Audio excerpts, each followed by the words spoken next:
Everyone, stand up, please. Please stand up. Bow. Good morning, everyone. My name is Bowen, and you can call me Teacher Bowen. Now, you can have a seat. Have a seat, please. But before we get right into the class, I will going to share an interesting story that occurred yesterday. You guys ready? Let's go. So yesterday, my family and I went to a park for a picnic, and I saw several kids play on the playground. And one of those is playing seesaw. Others are playing slide and the rising bar.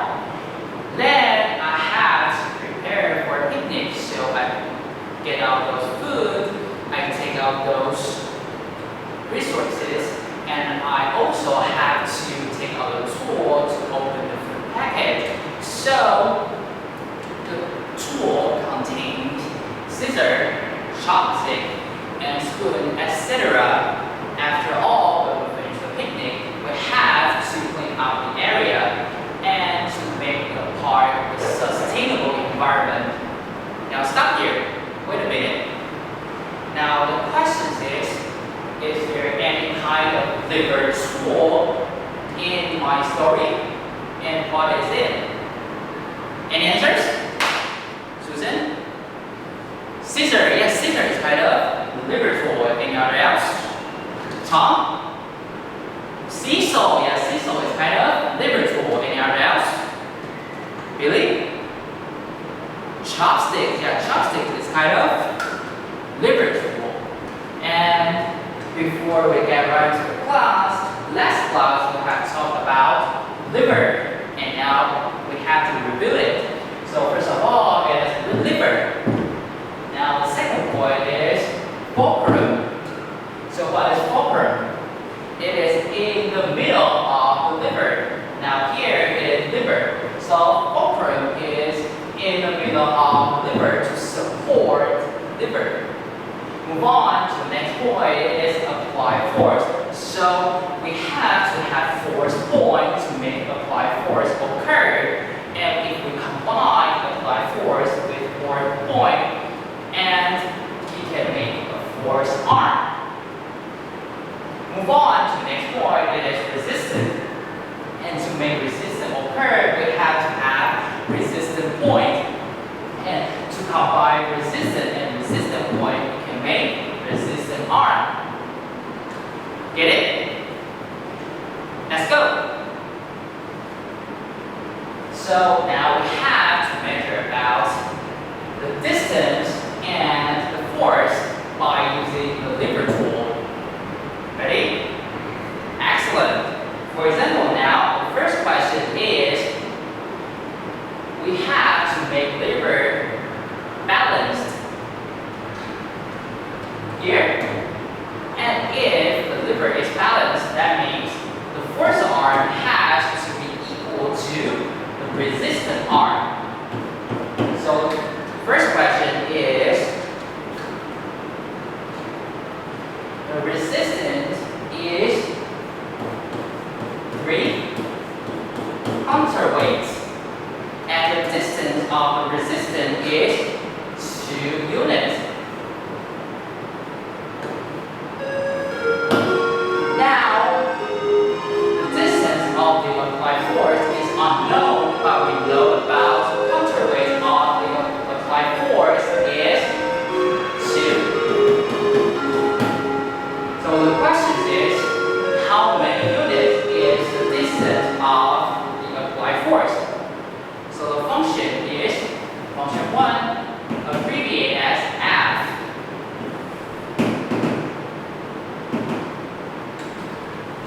Because the liver is balanced, that means the force arm has to be equal to the resistance arm. And now the resistance is 3 counterweight, and it has to be multiplied by 2 units of the distance to the resistance, and it will equal to 2 counterweight of the applied force to multiply an unknown distance here. So the distance of the applied force is 3 units.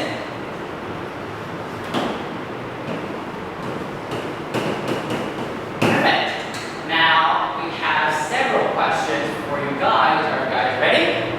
Let's go. So the first question is,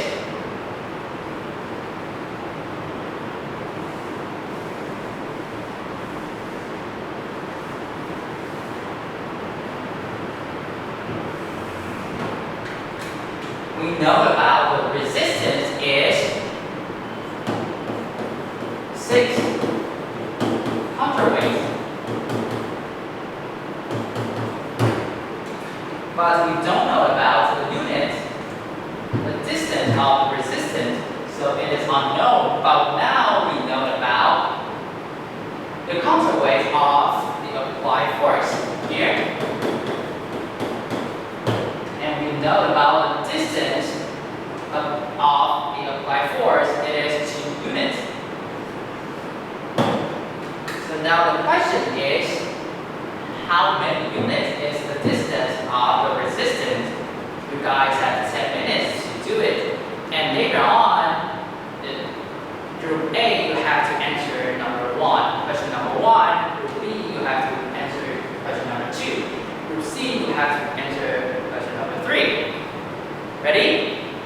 Good.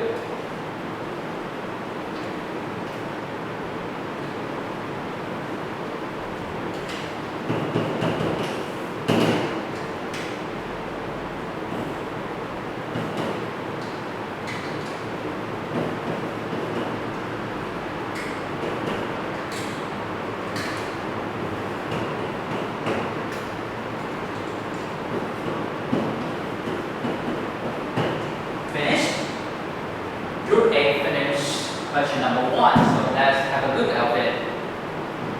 So now we know about the counterweight of resistance is 6 here, and the distance of the resistance is unknown, but it has to be equal to the force arm. So the applied force, it is 3 counterweights, and the distance is 2 units. So the answer of the resistance distance is 1 unit. Excellent. Now, question number 2. Are we ready? Ready? Good. Question number 2, it is, now we know about the distance of the resistance is 3 units. And the distance of applied force is 4 units. And we don't know about the resistance, but we know about the applied force is 3 counterweights. So the question is, listen carefully, repeat, it is your question. So now the question is, how many counterweights is the resistance? Ready? Let's go.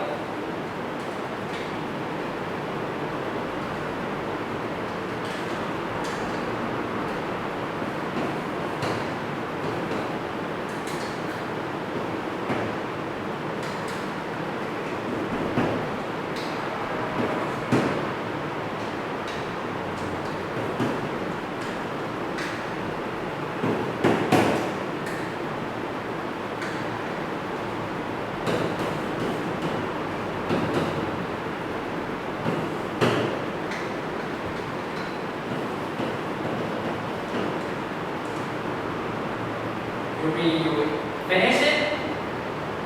Excellent. So now we have to look at it. So now we don't know about the counterweight of the resistance, but we know about the distance of the resistance. It is 3, and because the lever is balanced, that means we have to equal the force arm and the resistance arm. So it is the unknown distance to multiply to the resistance, to the distance of the resistance equals the applied force to multiply the distance of the applied force. So the answer is 3. Really? Group B? Again, it is 4. Although the answer is wrong, but it's a nice try. Give it up. Group B. Next, it is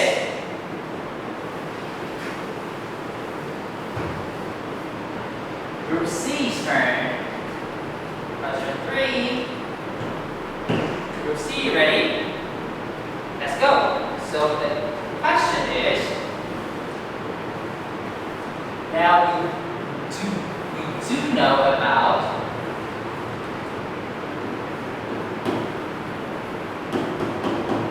counterweight on the resistance.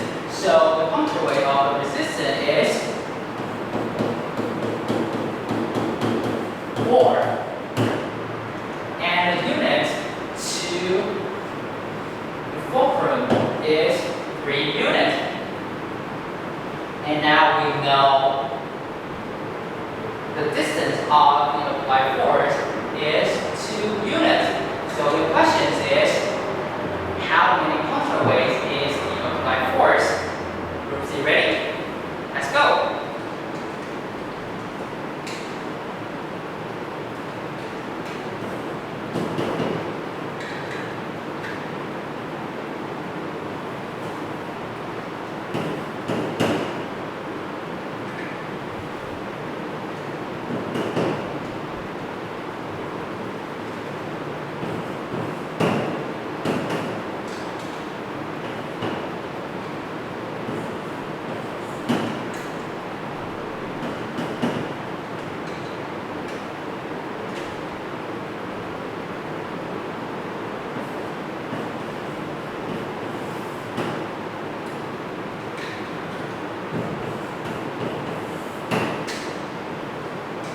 So now let's have a look at Group C's answers.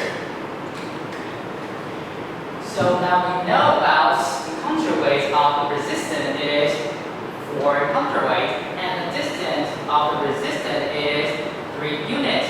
But because the lever is balanced, so we have to make force arm equal to the resistance arm.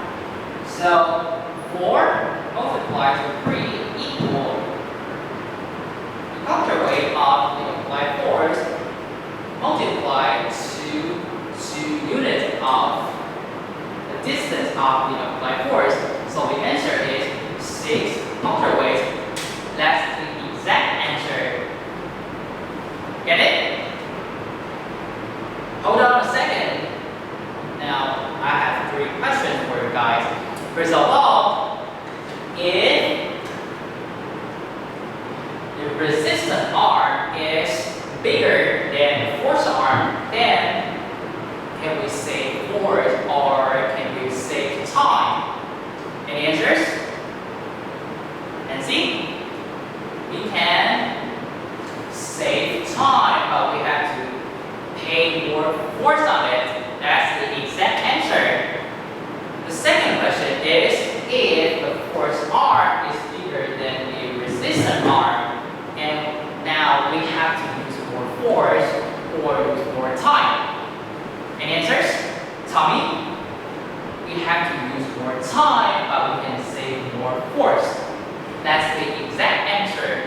The next question is, if the force arm is equal to the resistance arm, so now can we save force or can we save time? Any answers? Sammy? No force saved and no time saved. That is the exact answer. Get it?